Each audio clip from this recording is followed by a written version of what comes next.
Okay, so we are solving quadratic equations by factoring, which is section 3.R.8. We're going to run through a bunch of examples to kind of make the point. But really, the first thing that we need to know is that the entire ability to solve a quadratic equation is built on the fact or the principle of zero products.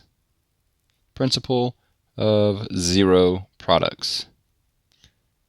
Also called the zero product property. Okay, so what that says is that if you have two things that multiply together to equal zero, okay, if two things multiply together to equal zero, then either this first number here has to equal zero, right? Let me say it like that: 0 times some number gives you 0, or some number times 0 will give you 0. Okay, so in other words, one of these two blanks has to be a 0 in order for this to work, in order for you to get it equal to 0, right? Something times something equals 0, one of those numbers has to be a 0.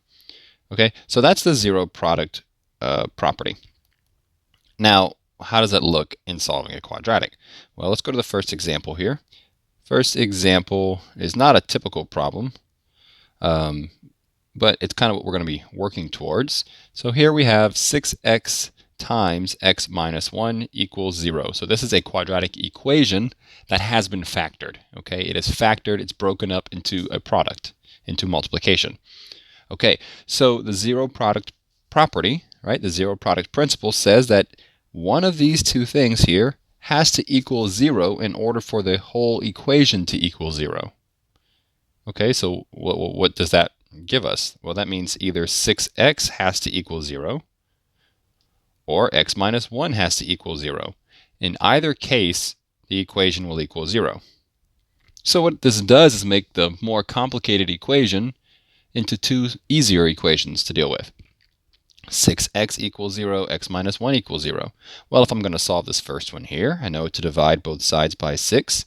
We'll get rid of that 6 in front of the x to leave me with x equals 0 divided by 6 is 0.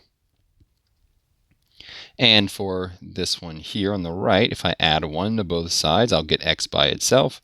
And that gives me x equals 0 plus 1, which is 1. So this equation has two solutions. My solutions are 0 and 1. Or you could put them together. There we go.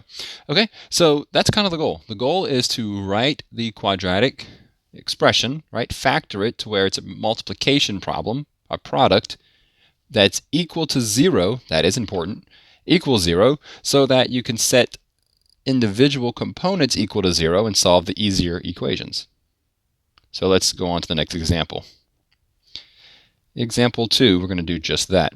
We have x squared plus 15x plus 54 equals 0. Okay, so this is more of a typical quadratic equation.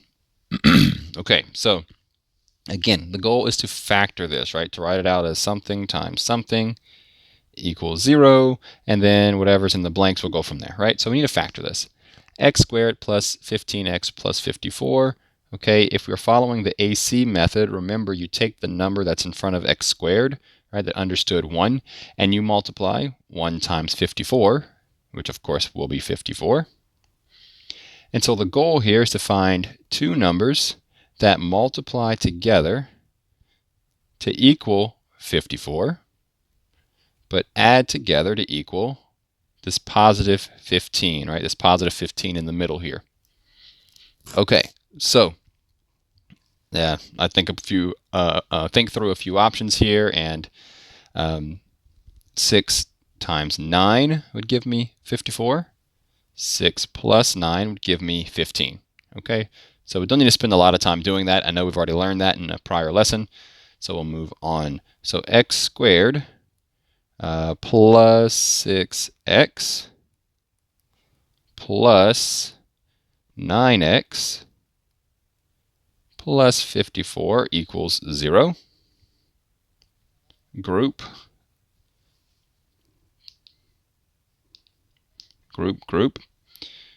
In the first one, I can factor out an x. That leaves me with x plus 6. Second one, I can factor out a 9. That leaves me with 9 times x plus 6. And so that gives me x plus 6, x plus 9. Okay, again, I know I went through that kind of quick. You can always go back and watch a previous lesson on how to factor that. Okay, so now we wrote this quadratic in factored form. Now it's set equal to 0, which means we can apply the principle of zero products, right? The zero product property, which means that I can take this first part, x plus 6, I can set that equal to 0. I can take the second part, x plus 9, and set that equal to 0. Then I have two easy equations to solve.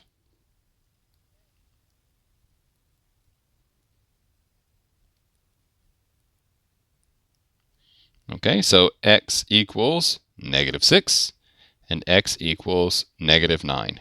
Those are my two solutions.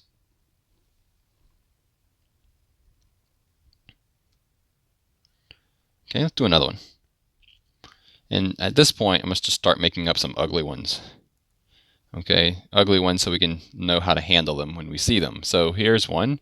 1/5 x squared plus x minus 14 over 5 equals 0. Okay, so maybe you remember what to do if you see a fraction in the equation, right? If you see an equation with a bunch of fractions and you don't like it, just multiply by the common denominator, right? So my common denominator I can see is just 5, right? The fractions both have a 5. So I'm going to multiply both sides by 5. Let me actually go and fill it all in now.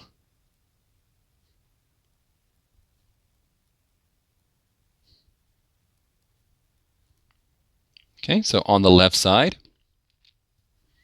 think about it. 5 times 1/5 is 5 over 5, right? That's 5 over 5x squared. But wait, 5 over 5 is just a 1, right? So that's helpful. We have just 1x squared. 5 times positive x is a positive 5x. And then 5 times -14 over 5 is going to be -14.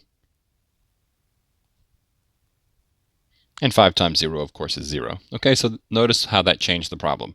Yes, we still have a quadratic, but it's not a fraction, right? There's no fractions anymore.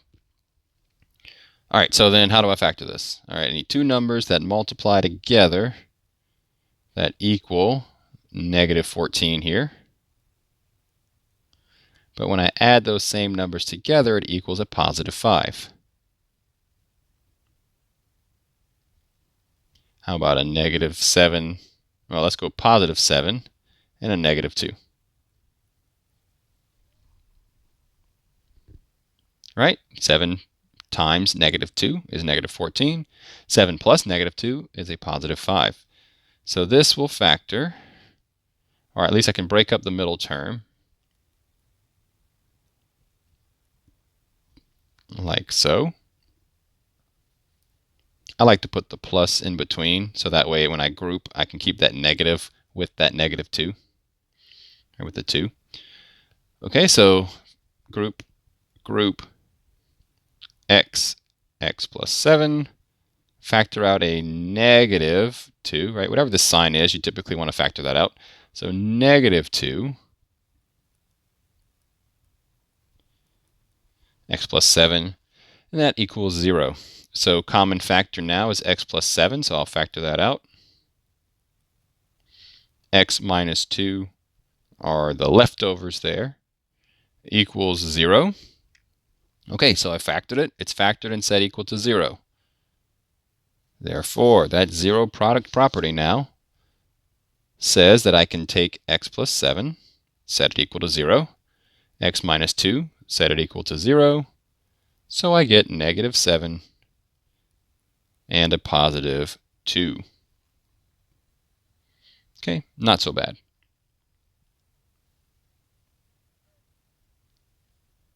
Okay, next example. 2x squared minus 5x equals 12. Okay, so be careful not to try to start factoring right away.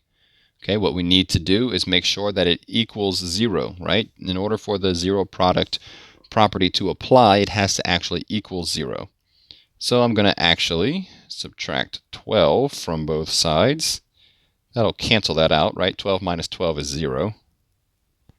The right side becomes 2x squared minus 5x minus 12. Of course, I know I put this minus 12 under that minus 5x, but they're not like terms, so I can't go and combine them. Just have to keep them separate. Okay, so now got to factor all that. So 2 times negative 12 is negative 24. So I need two numbers that multiply together to equal negative 24. But when I add those numbers together, they equal negative 5. Okay, so I think through some numbers. We can say negative 12 and a positive 5. That adds up to a negative 7, so that's not good. We can say negative 6 and a positive 4, but those add up to negative 2, so that one's no good. What about negative 8 and positive 3? Yeah, so you just kind of have to go through those numbers until you find the ones that work. Negative 8 times 3 is negative 24. Negative 8 plus 3 is going to be a negative 5. Okay, so this is what I'm trying to get to here, but that's not what I need. Try that again. Okay, and so 2x squared minus 8x plus 3x minus 12 equals 0. Group. Here I can factor out a 2x, leaving me with x minus 4. Here I can factor out a 3, leaving me with x minus 4. So x minus 4, 2x plus 3 equals 0, right? Equals 0. That's important. All right, setting them both equal to 0 then. X minus 4 equals 0. 2x plus 3 equals 0. Of course, x minus 4 equals 0 will give me that x equals a positive 4. The right side might be a little trickier to see, so subtract 3 from both sides. That gives me 2x equals a negative 3. And then when you divide both sides by 2, you get x equals negative 3 over 2. So there's my two solutions. You'll notice that these quadratics tend to have two solutions. That's because you're dealing with x squared, right? You see an exponent of 2, you should expect to find two solutions. All right, that's getting ahead of ourselves. Let's go on to the next example. Example 5. X cubed plus 6x equals 5x squared. I promised that I would try to make these look uglier as we went. So here we go. X cubed. Okay, first of all, let's kind of deal with the fact that this is not set equal to 0, right? It's set equal to 5x squared, so that's no good. What I'm going to do is subtract 5x squared from both sides so I can get it equal to 0.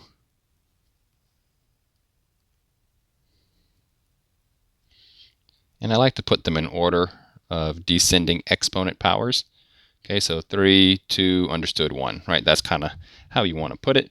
And hopefully you recognize that there is a common factor, right? They all have at least one x, right? This one has 3 x's, this one has 2 x's, this one has 1, so they all have at least one x. So you can factor it out. That'll leave you with an x squared, an x, and then a constant here.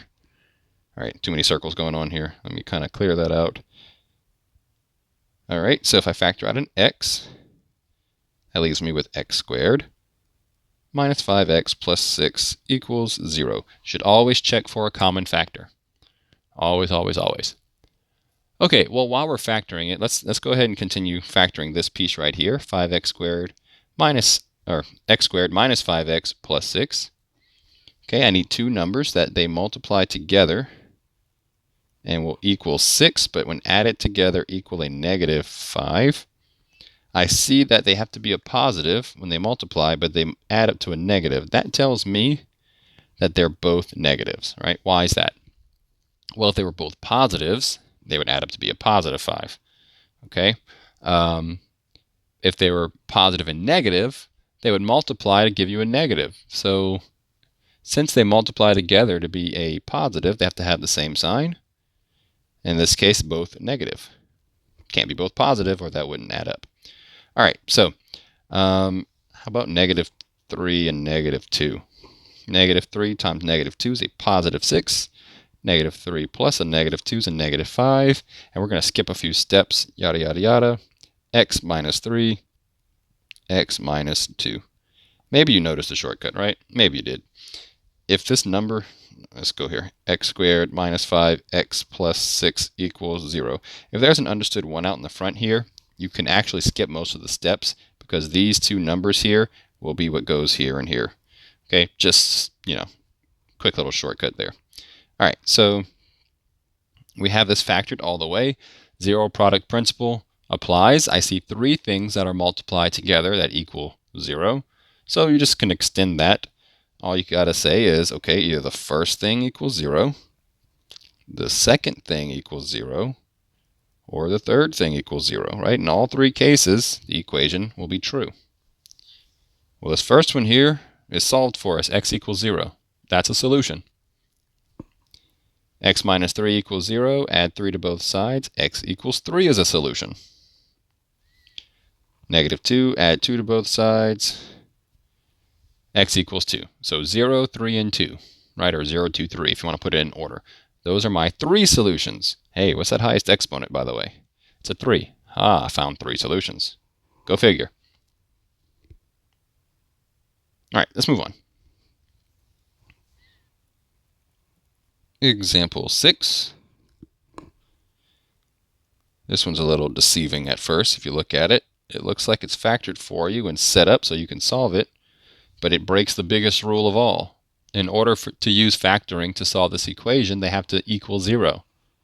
It's clearly not 0, right? So I have to go through a few hoops here. I'm going to go ahead and multiply this out. I need to do that. X times x is x squared. X times 4 is 4x. 2 times x is 2x. 2 times 4 is 8. And that equals 35. If I combine my like terms, I get x squared plus 6x plus 8 equals 35. Okay, it has to equal 0, so we need to subtract 35 from both sides. And this one has a constant on the left side, so I can actually carry out that subtraction there. So x squared plus 6x minus 8 minus 35 is negative 27. And of course, 35 minus 35 is 0. All right, need two numbers that multiply together that equal negative 27, but if I add them together, if I add them, they equal a positive 6. And that would be 9 and negative 3. 9 times negative 3 equals negative 27. 9 plus negative 3 is equal to 6. So this will factor to be, all right, I can use the little shortcut because that's an understood 1 in the front. X and then a positive 9, x and a negative 3 equals 0. All right, so now that I have multiplied it out, right, got rid of the factored part, then moved stuff around, and then factored it again, I have a different, setup. X plus 9, x minus 3 equals 0. Good, equals 0. So I can set this equal to 0. I can set this equal to 0.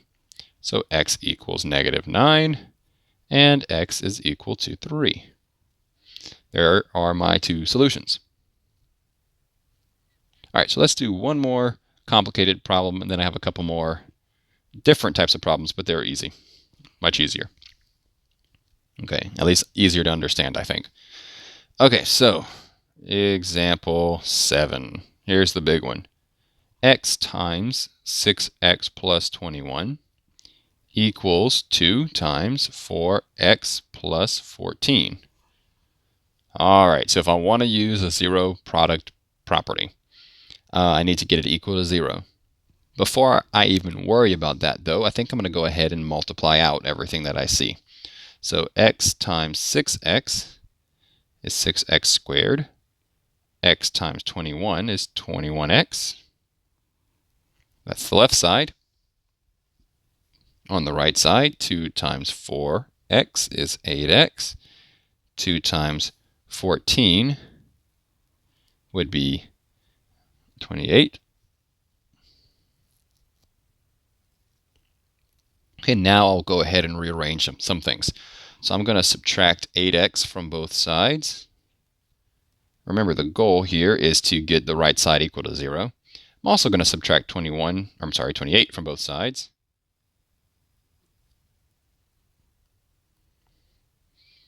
So I have 6x squared. 21x minus 8x is going to be a positive 13x minus 28 equals nothing left, 0. Now I have to factor this thing here. Okay, and so because if I multiply this out, 6 times 28, I get some big number. This gets kind of difficult. So in this case, it's probably best to just use trial and error. Okay, so let's talk about that real quick. The way trial and error works is you put some guesses in the blanks based off of this and this, and you see if when you multiply the inner and the outer terms and you combine them, if you get 13x, right, the center term. Okay, so I'm going to go off of just the basic things that I know. 6x squared I can get by having like 6x and x, or I can do 2x and 3x. Typically, you want to go with the numbers that are closer together. You usually want to avoid the 1 and 6, right? The numbers that are further apart. 2 and 3 are close together, so you try that. That's usually going to be the case. All right, so on the negative 28, right? So I know these two would multiply together to give me the 6x squared that I need. Okay, I need something where these two will multiply together to give me a negative 28. Well, what I'll do is say maybe a 7 here, a positive 7, and a negative 4 there. All right, 7 times 4 would be 28. One has to be positive, one has to be negative in order for it to be a negative when it multiplies out. Okay, so I just guessed, right? That's all I did. I just guessed. Let's see how it works out. So I know these two multiply together to give me 6x squared because I picked them to do that. I know that these two will give me negative 28 because I picked them to do that. 7 times 3x is 21x. 2x times negative 4 is negative 8x. What happens if I combine those two? 21x minus 8x is 13x. Wow. Okay, so I guessed. I went off of what I said. I want my numbers to be close together while I'm guessing. Get rid of all that. And it turns out that I got it right on the first try. Something that could have happened is maybe they added together to give me a negative 13x. That would be a sign that these two were backwards. Okay, I can flip them around. If it didn't work, you can try changing maybe this to a 14 and this to a 2, and then try to see if it worked, and so on. So you would just keep guessing until you get it. Again, this is usually the ideal case whenever the AC method would give you some ridiculously big number. Okay, what would that even be? What, 112 or something like that? I don't even know.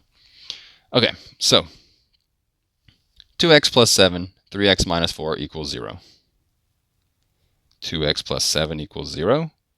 3x minus 4 equals 0. If I subtract 7 from both sides on this one here, I get 2x equals negative 7. And then I'll divide both sides by 2. And that'll give me negative 7 over 2. There's my first solution. For 3x minus 4 equals 0, add 4 to both sides. So 3x equals 4. Divide both sides by 3. X equals positive 4/3. There's my other solution. So these solutions, by the way, are called roots. Okay, when I say root, whenever you see the word root, I want you to think that's the number that when you plug into the equation equals 0. Okay, the reason why I say that is because the next couple of questions give you roots. Okay, they give you the numbers that if you plug them in equals 0. They want you to reverse the idea of the zero product principle to make a new equation. Okay, so what does that look like? Let's say, for the last two examples here, example 8, you are given that x is equal to -2 and x is equal to 7. And they say use these roots to find an equation equal to 0, right? A polynomial equation. Okay, well, think about what we did. Let's kind of reverse what we did, right? If we had, I don't know, x plus 5 equals 0, right? Then you subtracted 5 from both sides, and you got that x equaled -5. Okay, this was the part that was part of the parentheses. Okay, and the reason why the answer is -5 is because if you put a -5 right here, it would equal 0. Notice something. This and this, they're opposite signs. So that's really what you want to pay attention to. The signs are opposite. So what they want you to do here is say x opposite of -2 is a +2. There's your first set of parentheses. X +7, opposite of +7 is a -7. There's your second set of parentheses. And this equals 0. X plus 2, x minus 7 equals 0. That's the answer they're looking for. Okay, remember, if you solved that, you can check it real quick, right? If you solved that, subtract 2 from both sides, there's -2. You solve this one, add 7 to both sides, x equals 7. Okay, so that's how you would check it. All right, so let's take that same idea and go on to this last example, example 9. And this time you're given 3 roots, 0, 6, and -1. Same idea is going to apply. The 0 one's a little tricky, but it'll be okay. So x, 0 is not positive or negative, right? So you could either put +0 or you could put -0. It doesn't really matter. X +6, so -6. X -1, so +1, equals 0. Now I don't want to submit this because I can technically simplify that, right? X plus 0 is x. X plus 0 is x. So x minus 6, x plus 1. Remember, you can always check it. If you go and set these 3 things equal to 0, you will end up with these 3 solutions. Okay, so it works. Okay, and so that would be solving quadratic equations by factoring.